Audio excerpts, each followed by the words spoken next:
This episode contains material that might be triggering for some. If you need to stop the podcast at any time to take care of yourself, please do so.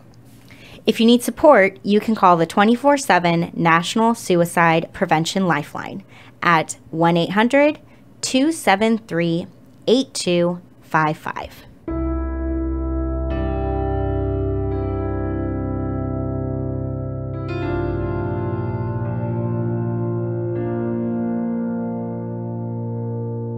Dialectical behavior therapy was created in the 1980s by Marsha Linehan in Seattle, Washington. Today, DBT is taught all over the world. We're two therapists who believe everyone can benefit from DBT skills. I'm Kate. I'm Michelle. And this is DBT and Me. Hello, everybody, and welcome to another Q&A episode. Woohoo! I don't know. I like them. Probably because it's less work for us. It is. Question mark? I don't know. It's just less structured, which perhaps if people have been paying attention to me over the last however many months, it doesn't surprise them that I like the less structured episodes. I'm the more structured of the two of us, yes. Without question. No, this is why we balance each other. This is why you're my podcast wife. Because yep. I don't do that part well. So, anyway. Yeah, and it's our 7th one, which is just wild to me. That's exciting. I didn't realize. Yeah. Dun, dun, dun, dun. All right. So, I think you're first off, Michelle. Yeah, I am first off. So this was posted in our Facebook group. So this comment reads, "Hi, and thanks for adding me to the group. I'm about to start my 3rd round of group DBT skills training. I really enjoy the sessions, but I think I could get quite a lot more out of them. I struggle to motivate myself to put in the same time and effort required to do my homework. I blame my depression, but it's probably my excellent avoidance, ooh, I'm going to say it wrong, Kate. Prevarication? Yes. Okay, yay. And self-sabotage skills. So, yeah, we wanted to address this a little bit more because this can be a very common struggle, whether it's with DBT homework or any kind of homework or task to just get it going. So, yeah, what are your thoughts on this, Kate? Well, first of all, I love that you tripped over it because the first thing I wanted to say was prevarication, thumbs up, good word, my friend. Oh, so smooth when you say it. But then, I don't know, the couple of things that stood out for me, possibly, I don't know, obviously, my first question is to ask this person if they're shoulding themselves. I think we've talked about this in a prior episode, but I don't know. I think it always bears repeating that when you should yourself about something, you are both less likely to do it. Statistically, once you say you should do something, you're less likely to do it. And also your brain doesn't give you the same dopamine response if you actually do it. So doing it is less rewarding. So you're less likely to do it, and it's less rewarding when you do, so you're less likely to continue doing it. So if you are shoulding your way into your homework, dear listener, stop it. Because think about what you want. Think about what you desire, right? Like, I'm really excited about these skills. I want to get more out of this, right? I think looking at it in terms of wants is much more likely to drive you towards action. So that's one of my first thoughts. Another one is, I don't know, I can imagine, well, actually, Michelle and I were talking about this before, and I remember some of the follow-up comments talking about a fear of failure.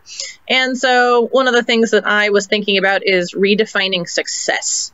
Right? So many people have an all or nothing idea between success and failure, which is success is only 100% success and everything else is failure. And especially when it comes to things like working on your mental health, in my personal and professional opinion, that is ass backwards. So, because it's the opposite way. Only doing literally and absolutely nothing is anywhere close to failure. Putting in any effort, trying at all, moving towards a thing, that's success. This is hard work.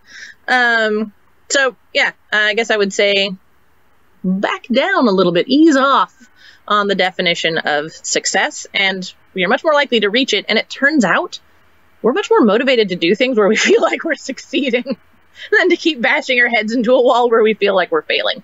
So just by redefining success, we can find a lot more motivation. because being self-validating, being self-congratulatory, feeling accomplished is really motivating. So if you have I picked up my binder once between groups this week definition of success, you're more likely to pick it up twice between groups next time.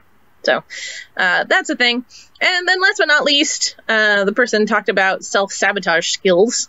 And I was thinking, at least in my book, self-sabotage often comes from an attempt to be in control. No one else gets to determine if I succeed or fail at this. I'm going to sabotage it so that I take away the control of others and I maintain control for myself. And I would say, this one's a hard one. This is much easier said than done, but it can help to try and accept that we're not in control of everything. Like, we're not always in control of our success or failure at something. We're not always in control of how much we get out of a thing. Like, we can influence events to be sure, but there's a lot of stuff that's outside our purview and outside of our realm of influence. And oftentimes we don't get as self-sabotaging if we understand that, first of all, the self-sabotage is sort of a false control. And second of all, even if we self-sabotage, we're still not controlling everything. So we might as well not. And let the cards play out more how they will. So I don't know. Those are kind of my thoughts. Yeah.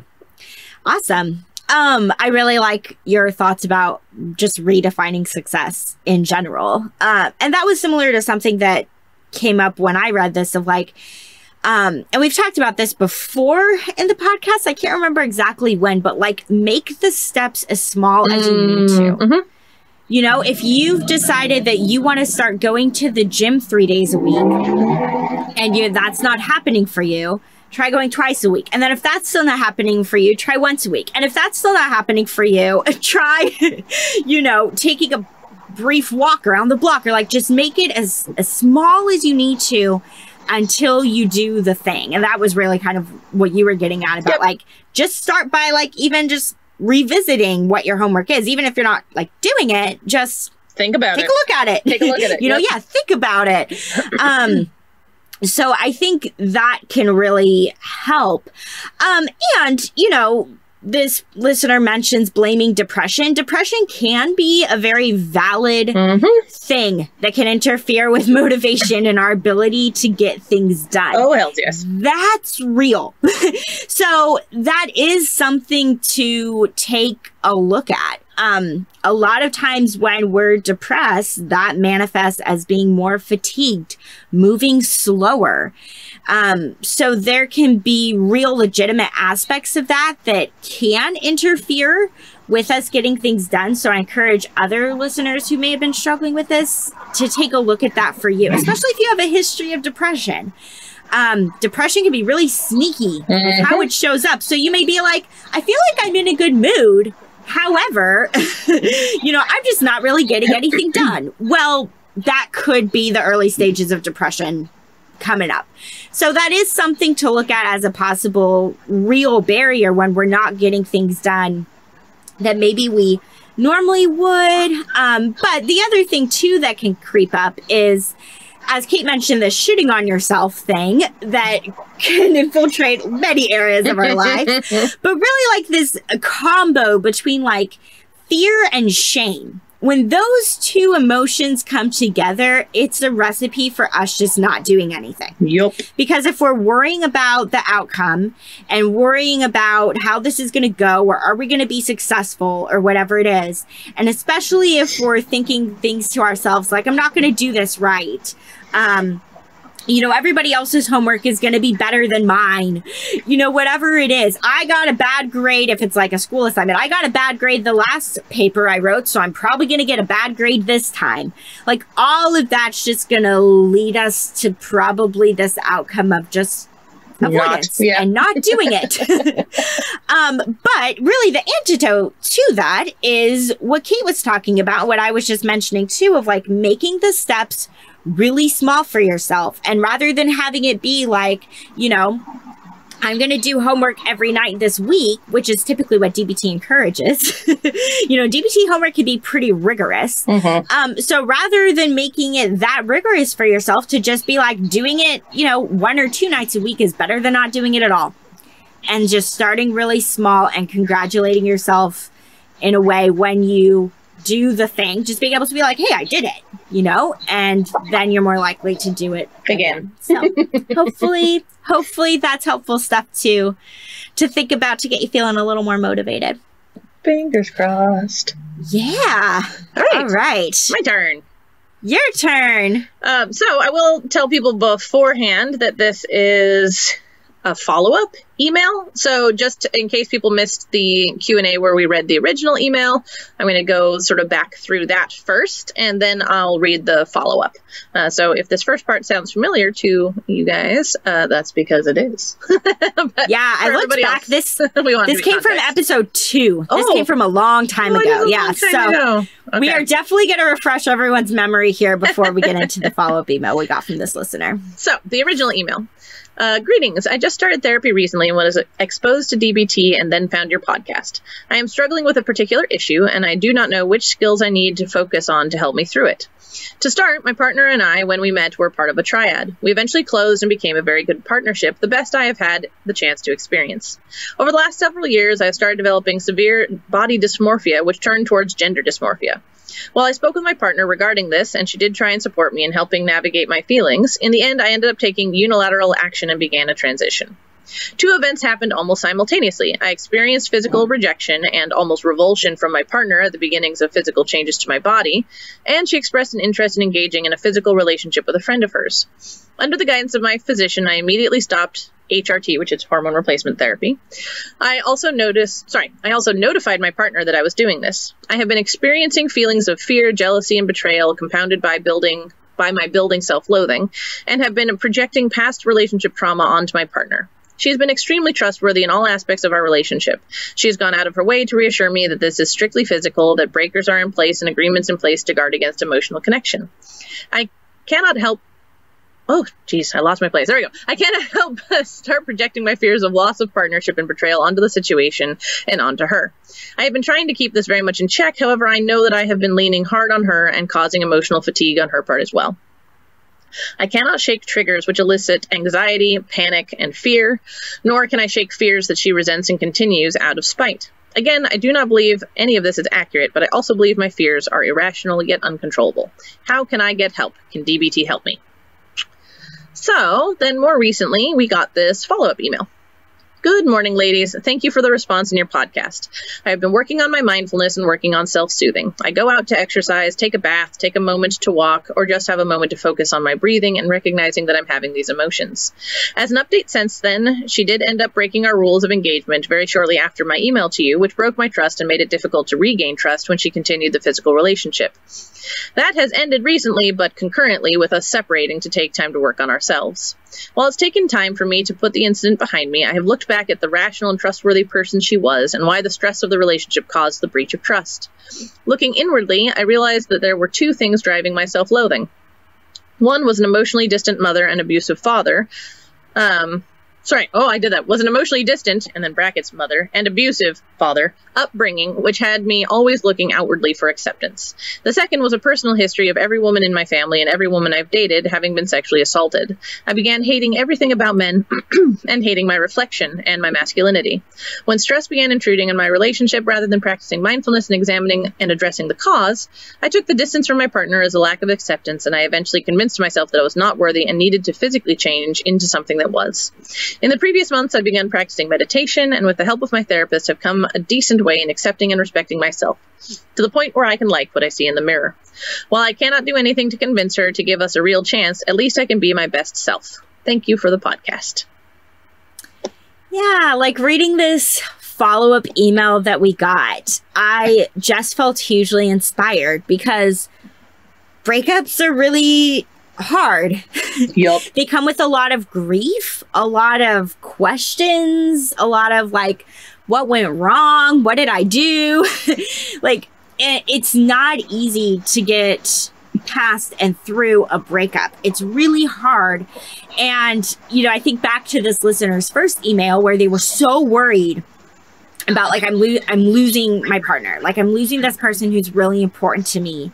And now to this follow-up email where they're basically saying, I did wind up losing that person and I'm doing okay at the same time. So that's just pretty remarkable to me, and I hope it serves to inspire other listeners who may be going through relationships ending and being like, what is my life going to look like without this person? Like, can I really bounce back? Can I really keep going? Because the answer is, even if it's messy and takes a lot of time, yes, at the end of the day.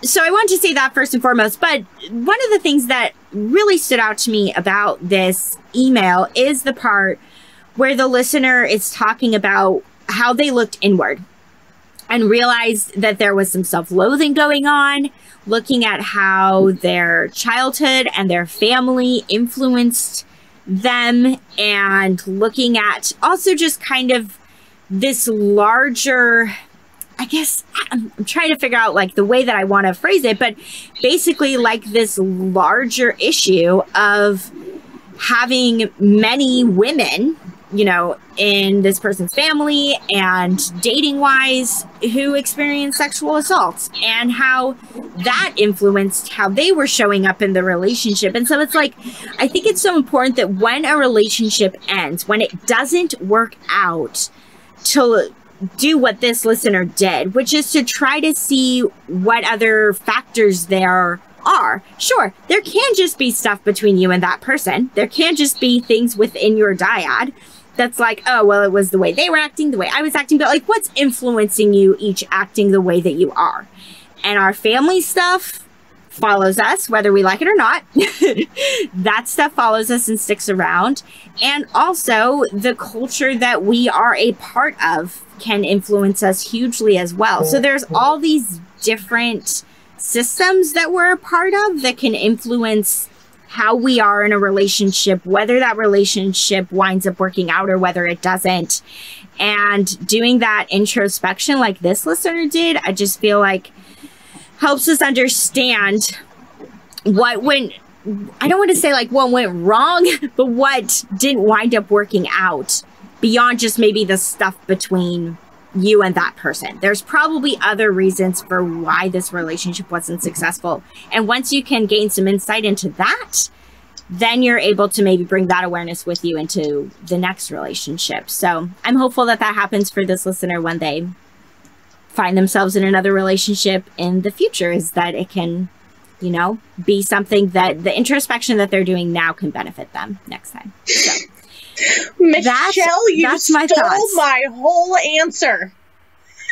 Oh, I so did! You literally stole my entire answer. Because you also like the introspection. That's what you were going to talk about, huh? Say that in your note. Well, I got rambly. I'm sorry.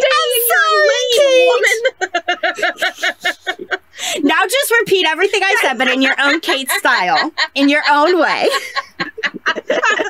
She wasn't watching the screen well enough. I was making so many faces at her. No, I saw your faces and I was like, am I saying something weird?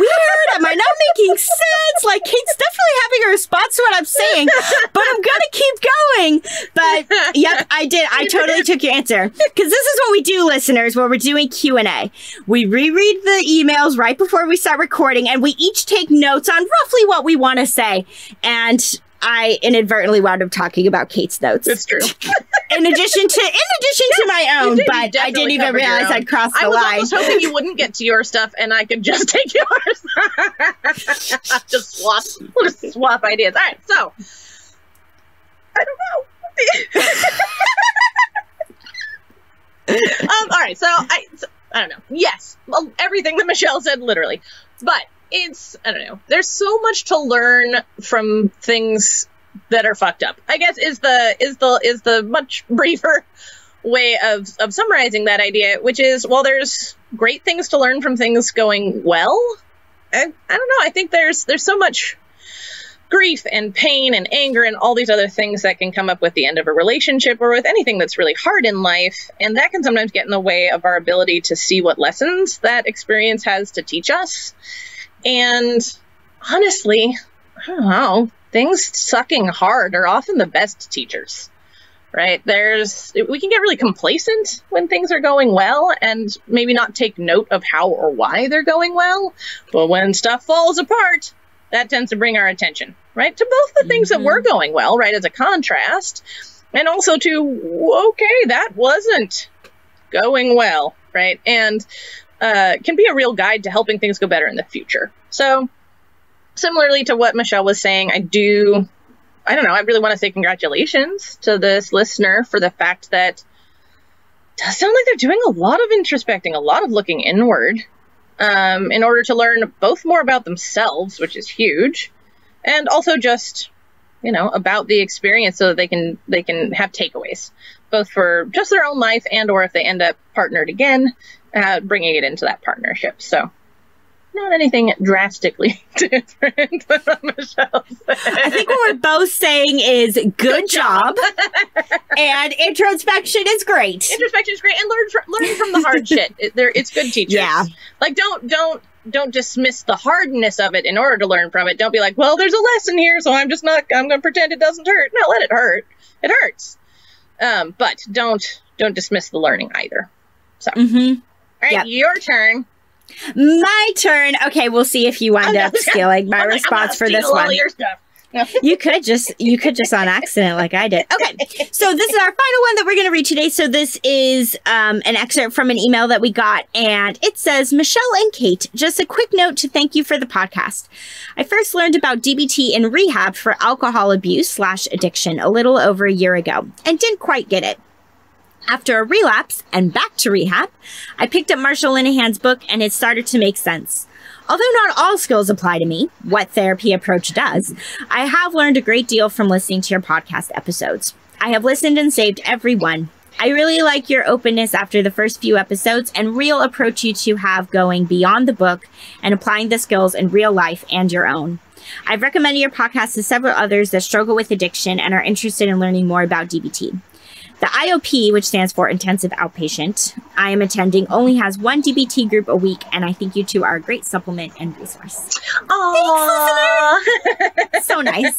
Also, I want to pay more attention to this. Now I'm suddenly curious how many people say Michelle and Kate and how many people say Kate and Michelle. I'm so curious now. Ooh. I don't think it matters the slightest, but I'm curious. Anyway. Curious. Yeah. Well, first of all, listener, I'm so glad that you're benefiting from it. Addiction is so blasted hard. I'm really pleased to say that you're able to be open about having a relapse. It used to be, I think, that relapse was seen so much as a failure, and now the better, more updated understanding of addiction is that relapse is absolutely to be an expected part of recovery. And it sounds like your relapse personally helped you come back and reconnect with some skills and with some stuff that maybe hadn't made as much sense the first pass. So I'm really glad to hear that you're benefiting from DBT as a whole and that our podcast is helping to sort of supplement what you're learning, face-to-face in your IOP group. Also, thumbs up on the fact that you're picking and choosing sort of, which skills benefit you the most, which skills apply to you the most. I think a lot of people just entirely give up when they butt up into something that they don't like or that doesn't make sense to them or doesn't seem to fit them, that they, was the colloquialism, throw the baby out with the bathwater as soon as they run into something that doesn't seem to fit really well for them. So I think really good job moving through that and being like, all right, I can set this one aside because it doesn't really apply to me, but I can take what I can from this that does benefit me. And that's a really good skill to be able to have that sort of discernment when you're moving through something. So yeah, I don't know. Congratulations. Good job. Thanks for listening. Glad we're helpful. Yep. Yeah, all of those things. The flip side, I feel like, too, what you were just talking about, Kate, that I think also can happen sometimes with DBT is like there are so many skills. Yes, I think sometimes people do throw the baby out with the bathwater. I sometimes think people try to do everything in the kitchen sink with DBT. Like I have to be doing all these skills all the time. Oh, sweet Jeebus. And then they just stress themselves out. So it's not even so much that they give up the first time that they encounter a skill that they don't like or is it working, but they just get overwhelmed. Yeah, they just like burn themselves out with DBT because they're trying to do way too much at once. And that's another reason for why like picking and choosing could be really helpful of like, what skill do I need in this situation? Because not all skills are meant for every situation. No. And which skills do I need to maybe really hone in on? Like that's a skill I could really benefit from. that I really want to learn? And what are the skills that maybe I'll get to later? Or that kind of a thing.